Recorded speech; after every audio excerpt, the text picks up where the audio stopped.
Welcome to another exciting edition of Words, Images, and Worlds. On this episode, I'm delighted to be talking once more with author Christopher D. Abbott. Christopher, welcome. Thank you for joining. Oh, thank you so much. It's a pleasure to be here. Appreciate you. Absolutely. Well, glad to have you. I appreciate you as well. And I say have you on once more because this is your first time on Words, Images, and Worlds, but you and I have been guests on a fellow friend's podcast, Ryan Parmesan's podcast. That's right. Yes. Yeah, talking the world of authoring and writing and such things. Yes, I think yeah, that but we have met before that though, right? At one of the shore leaves, one of them, did we not?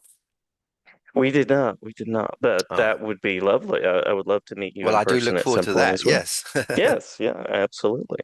Well, glad to have you on the space, and I'll mention a couple of titles. People can also sort of peer over your shoulder and see some of them. I love how you play in multiple genres, and particularly mystery. I see Sir Laurence Dies back there. Very lovely cover. Thank you. You've written, yes, there it is. Yeah, This one's actually the next book Dr. in that Gentix. series. Yeah, I wrote two in Nice. that series. They were the first full novels I wrote. That was the first book I ever wrote. That one. Nice, nice. Long time ago now. You've also Yeah, yeah. You've also written extensively in the world of Sherlock Holmes, several titles there. And I'll mention a few other titles here as well that carry into other genres. So Songs of Osirian, did I say that right? Yeah. And Progenitor as well. I'm a Yes. science fiction fan, so when I see those titles, I'm like, yes. Yes, this is actually uh the the fourth book in that series. But this Oh, is nice. it is a world changing event where essentially the whole story is everything is the same as you imagined until a certain point, and then history ch takes a left turn and everything changes. And so that's what these stories explore.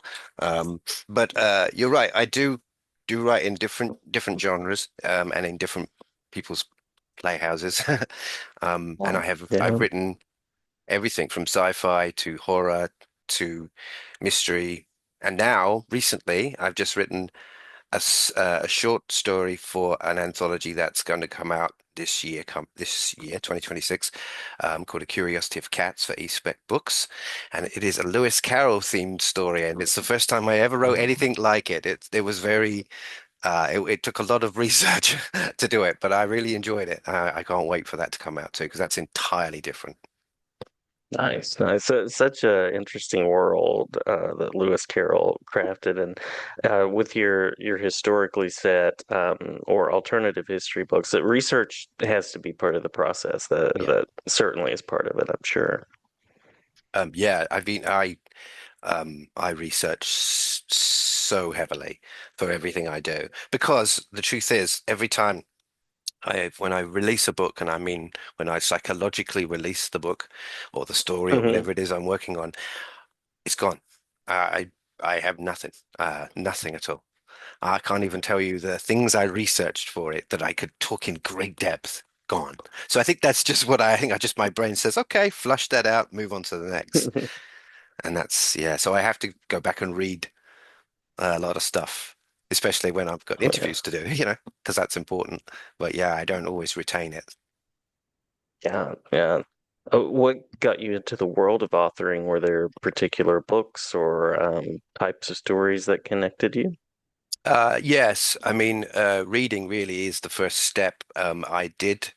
I did start to read quite early on the Lord of the Rings stuff, J.R. Tolkien, a lot of Mm-hmm. that was pretty well. My first book I got from the library was The Fellowship of the Ring, and I could not get into it. And my dad said, "You picked the wrong one," and he said, "Take it back and go and get The Hobbit," and I did, and then from there I was able to.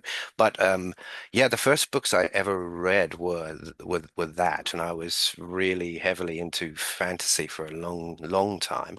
And then, science fiction, Star Trek, that kind of stuff was always, my dad loved it. So I had that connection Hmm. there. In fact, my father really was a huge sci-fi nerd, and I have a, had a lot of connections with him in that regard. So, But yeah, that's really what Yeah. got me into it was those books, J.R. Tolkien's books, his story writing, because I was just mesmerized by it. I've said this in a number of places, a number of interviews. I'm dyslexic. I'm a dyslexic author, um, but it is not an impediment anymore. Mm. But it was, and it took a long time for me to get past perhaps the stigma that I had created about it, where Mhm. Mhm. I was overcompensating for it because I didn't want to do anything wrong. But I think the truth is that when I realized now is that I just liked telling stories, and that was what came out from there. And I guess that's where I went. Yeah, yeah. And I have so many students that over the years that have had dyslexia or some other kind of process with language, and it's really encouraging that really shouldn't be an impediment. If there's something that you want to do in the world of writing, creating, there are ways to work on that and to continue forward. So I love that about your story. Yes, and I think what I have discovered is that there are plenty of people around me that if they like your story, they're not going to let something as simple as some editing issues get in the way of Mhm. that. And I like that that makes it a viable thing for Yeah. anyone to be able to do. So that's really important too. Yeah, editing is something that can be done afterwards. But if you have a good story, you might need help putting it together, but that's the first step, right? Hmm. Hmm. Yeah, and everybody needs an editor. Everybody needs an editor. Yep. Yeah, Without doubt. yeah. What was it like to move from reader and tackle Sir Lawrence Dies? What was that movement from reader to writer like for you? Um, well, that was a really interesting start because the first book I ever tried to write was an Agatha Christie style murder mystery, which is quite a challenge for a new for a new author and certainly somebody who had never written anything like that before. But I got so heavily into watching the Granada television series of Sherlock Holmes with Jeremy Brett and Edward Hardwicke and David Burke, and I loved, loved, loved, loved Poirot with David Suchet. In Mhm. fact, I, I, Mhm. I, I I would say to you that I was probably a bigger Poirot fan than I was a Sherlock Holmes fan. Yeah. What I realized writing Sir Lawrence Dyes was I created a character that was Poirot-esque, that because I wanted one that was similar, and then threw everything in there but the kitchen sink to try and get my first one going. But it took 8 years to write that book. And what I did was because I didn't really know how to sort of style prose, I didn't know how to put things together in that regard, and I had not done particularly well at school, so I didn't really have a lot of background and a foundation work, certainly in my English and that. So I wrote dialogue. I just wrote the dialogue. I wrote what they were saying to each other first.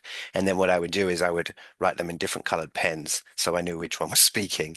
And then when I started to sort of type that in and put it together, what I would do is my friend and I would read them to each other.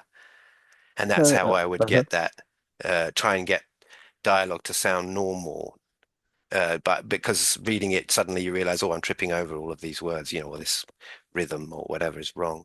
And so now that's a big part of my process. The dialogue is I generally write all my dialogue with no tags and no information at all in one block, and then I'll build out from there because I want the dialogue to feel like if the two people talking can do so with a massive amount of time without you knowing which one is which, and you can read that, that's what I aim for. Doesn't always work, but that's what I try to do. But yeah, so that's how I did it. And I wrote a dialogue first. Then, when I moved to America in 2010, I found myself in a situation where I was waiting for my visa to be transitioned to my residency, and there was a period I couldn't work because I didn't have a means to work, a legal means. So I wrote the book, and I did. Yeah. Yeah, a 90,000 word mystery first time ever because I had so much of it already written in just but that was the hardest thing was putting it together in a structured way that told a story and I couldn't figure out how to do it and so I decided I'm going to just write to the middle of the book like maybe 45,000 words then I'm going to stop and I'm going to write the end right? The whole end. And then I'm just going to write the transition from the middle to the end. So you have a beginning, middle, and end. And that was my first ever process, and that's pretty much my process now, That's generally. cool. That's cool. I'd love to hear sort of the different ways that authors tackle the written word, and what an interesting way. And love that idea of dialogue that can be spoken, that sounds like something you wouldn't trip over. Yes, and it's also if you can do it. I mean, not everybody has this, but I do. I am fortunate. I do have some friends that are very happy to read with me, and and my other half as well, my husband, who listens to everything I write. Um, because you get another person reading the lines, and they read them the way they read them, and they don't necessarily read them the way I wrote them in my head. But that helps Mhm. me to change them in a way that makes them different. And so I like that too. But what I do is I think of an actor um, that is going to play the chief role in my story, like the one I'm currently writing, believe it or not, if it was ever filmed, and it couldn't be because everyone in it is unfortunately doesn't they're dead. But Charles Dance Mhm. is I think he's still alive, but Charles Dance is one of my characters in it. And I have Yeah. Anthony Hopkins too, because I just wanted such different people with such different speaking rhythms and cadences. And that was so now I do a little cast list. Jeremy Brett. But I'm writing Sherlock Holmes in the sense that I'm doing my interpretation of Jeremy Brett's interpretation of Sherlock Holmes. So that's what Nice. I'm writing. Nice. Yeah. Yeah. Um, I want to ask a little bit about Holmes and some of your background there, but before we do that, uh, I also know that in crafting mysteries, there are the MacGuffins, there are the different parts of the story to Mm. sort of keep in mind. How do you navigate the waters of plotting that and sort of planning it out? Well, uh, by huge amounts of outlining. I mean, I come up with a concept for a story.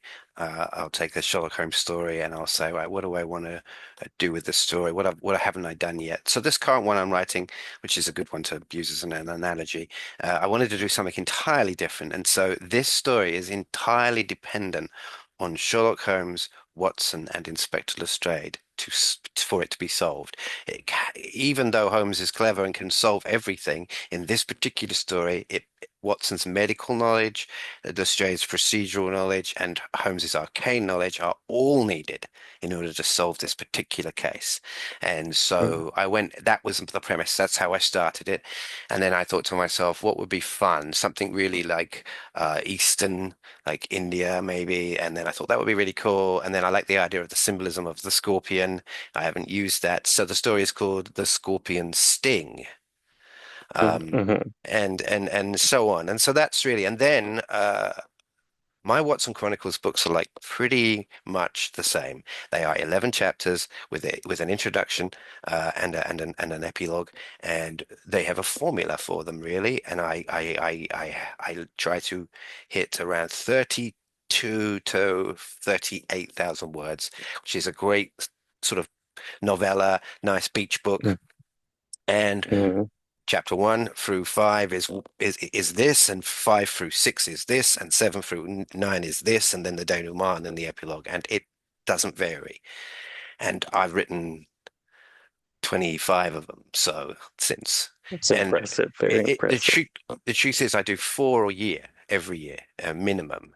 And reality is now I can do them very quickly because, like I say, it has become a sort of formulaic process in the sense that I used to say, how do people sit there and write a TV show of all those different episodes? Like, how do they do that?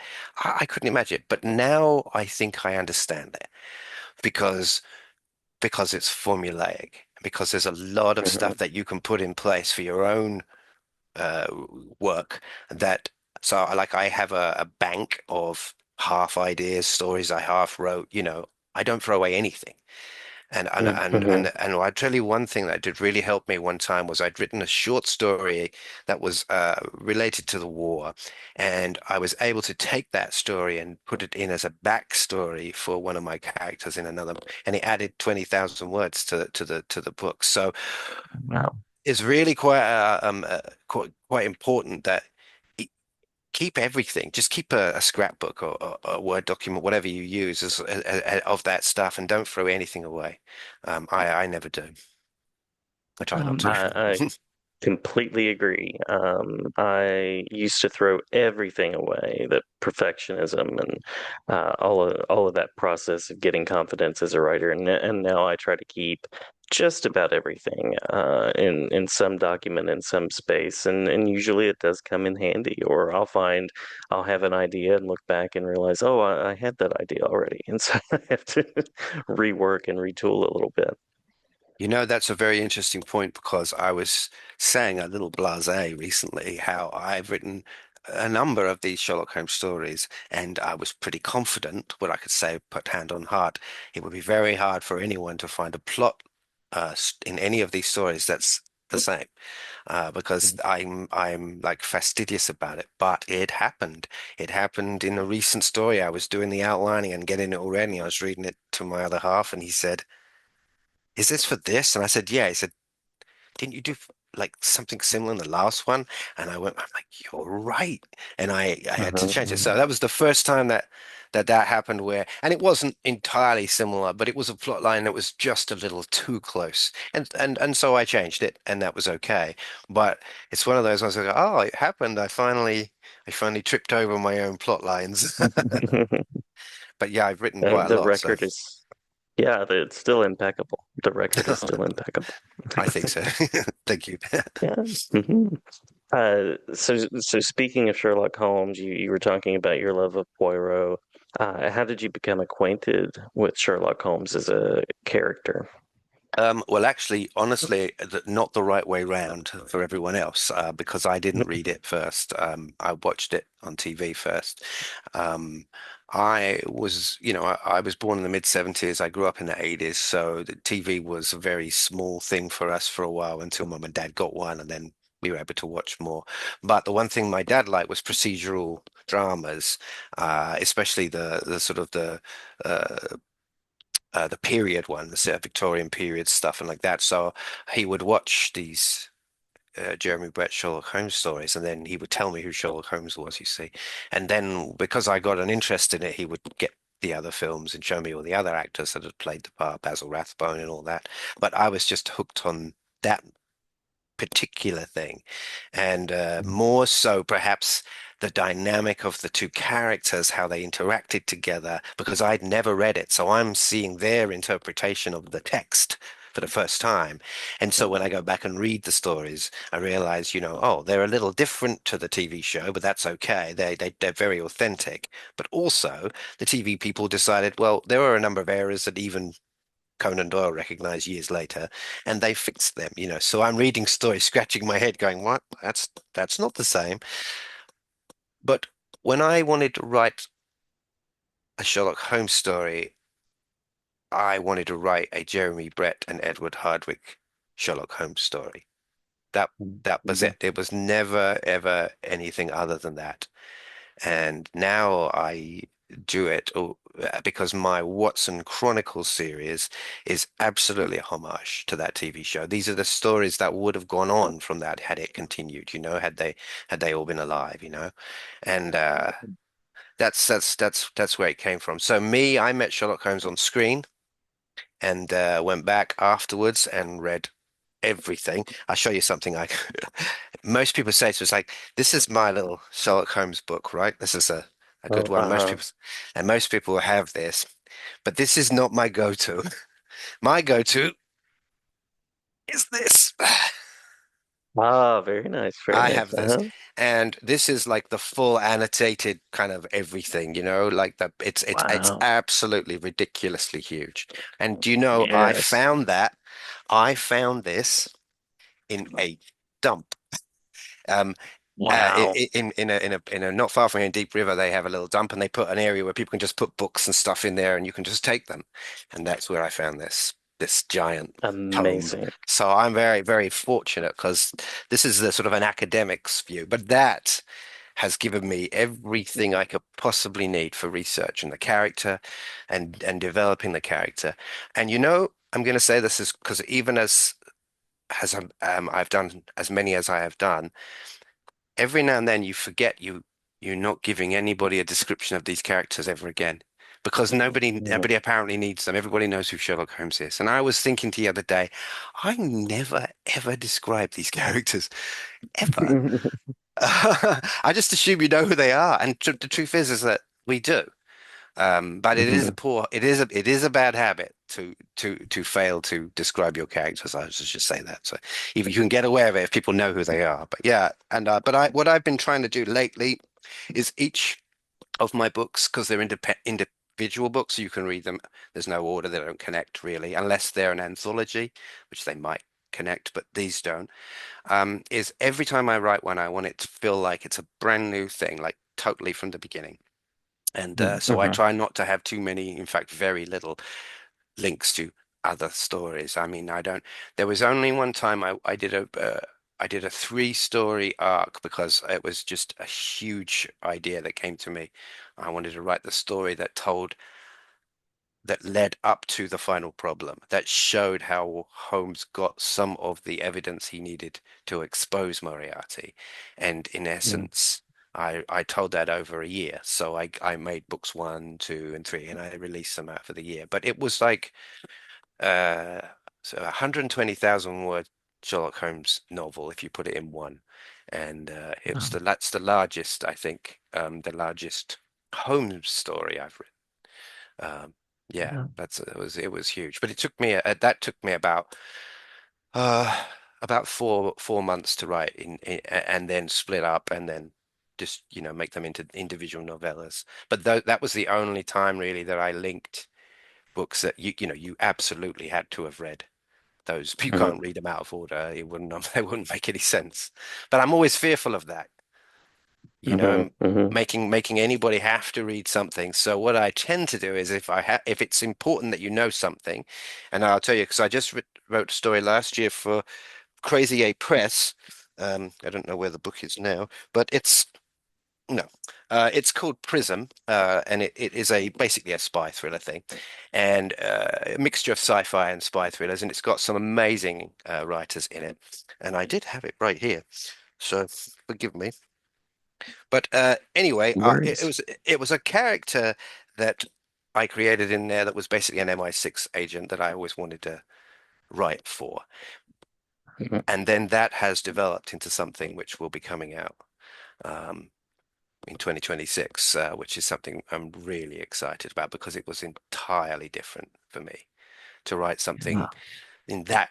It was like the mid 80s and it was James Bond-esque, we'll say. Nice. Yeah, so that was fun. And then I have something Sherlock Holmesian coming with Mike Friedman. We're doing a novel together. So that Very nice. stay tuned because we should be. The reason I'm mentioning it is because I think we go sort of live with it at the end of the month. So when this comes out, it'll be about the time. So. Yeah. Awesome. Awesome. Yeah. Very cool. So you're embracing co-authoring and mentioning sort of describing characters versus not describing them leads naturally into the question of how you kind of differ in your approach with a world that you're completely rendering, sort of your original universe versus playing in somebody else's sandbox, so to speak.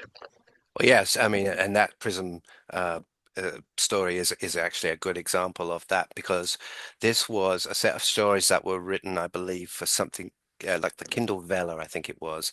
This very short-lived thing where you could buy tokens and read stories. And Crazy 8 Press decided they were going to write these connected stories that were in this sort of universe of the idea is that these are artifacts from space have landed around the planet. No one knows what they are, and individual groups of people are sort of vying for these things. So a group called Prism, which is basically the program responsible for intelligently saving mankind, has a good group of people that are trying to collect these things and make them safe and so on. And anyway, that was a universe I came into, and there was such a lot to read, such a lot in there. And so I said to myself, how do I integrate into this universe without, and I read a lot of the stories, and I thought, I don't need to. I'm just going to tell my story of this MI6 agent who's basically hunting down this guy, and he's been looking for him for years, and all of a sudden he finds him in the pub next door having a drink, and it's like, Mhm. what? And all these little things like keep happening. That's just how why? And but he's like super intelligent level. He's not Sherlock Holmes, but he's an intelligent intelligence officer, and he realizes that he's being played and so on. And that led to these things. But writing for that world was hard because, yeah, I had to do research and I had to then talk to different people and say, well, what was your like Hildy who ran this whole thing, and it was sort of her and Aaron, I think's world, and Russ. They came up with this whole concept, and you're trying to find a way in, and we did, and I like it. And then the other side is of course I've created the Watson Chronicles series, um, which is I think something like 28 books strong now, and I started it in Mhm. 2020.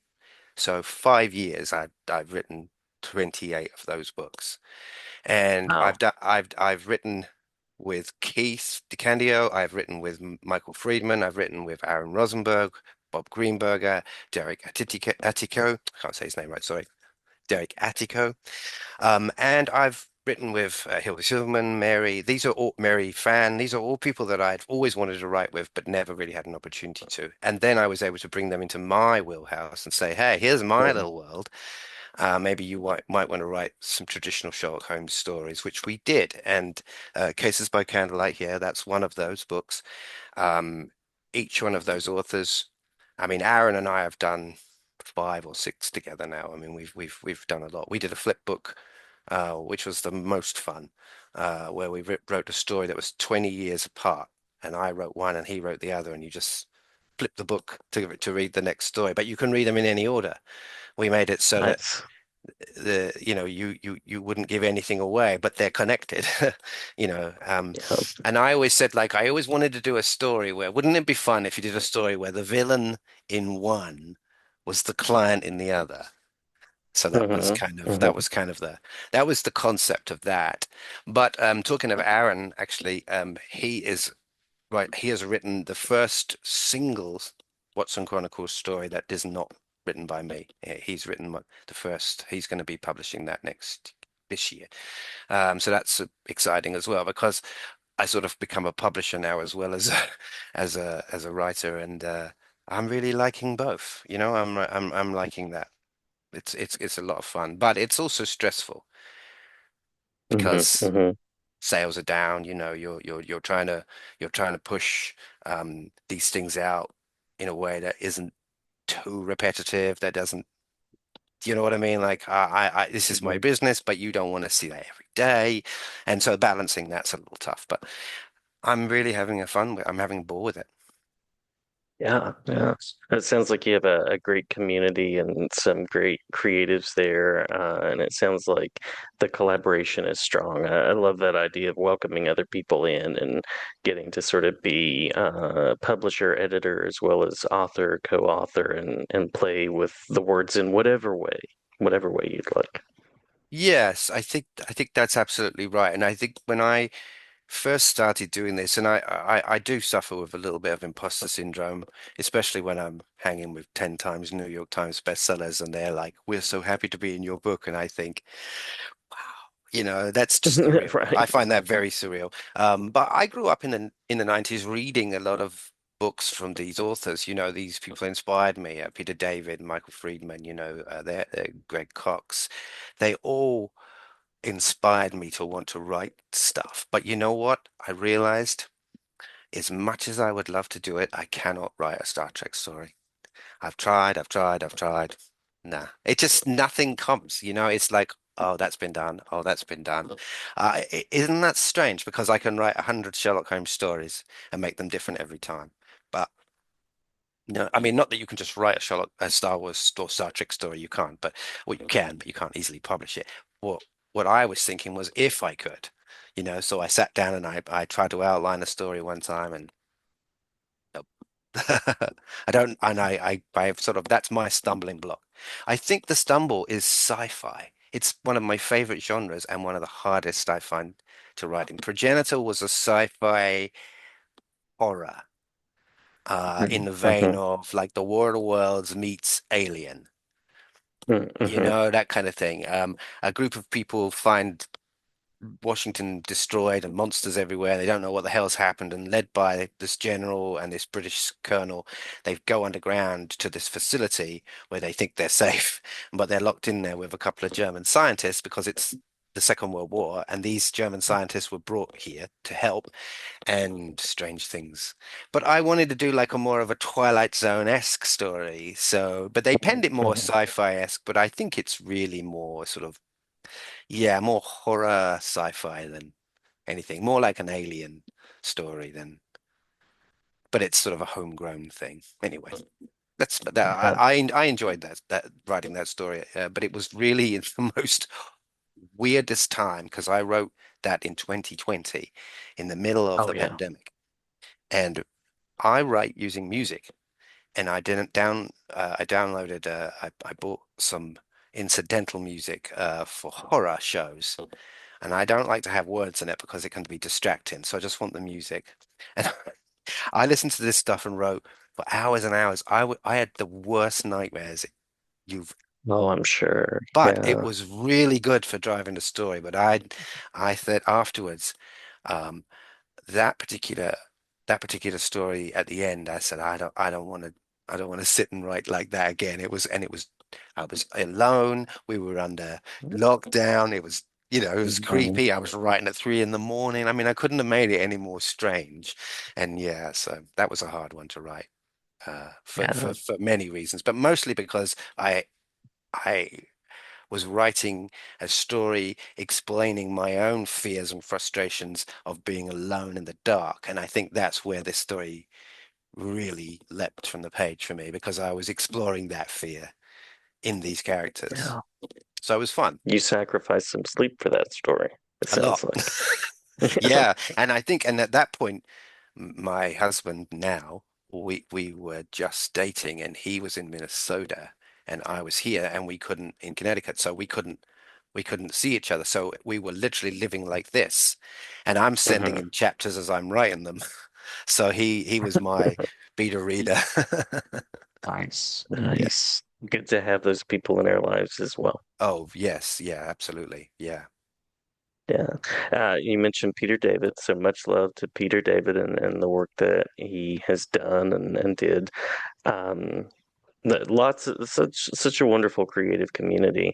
I want to ask a little bit more about what's next. Anything that you'd like to share about that, and then I always like to have space for people to share where they can be found, where people can find out more about the work and other things of that nature. Sure. What's next?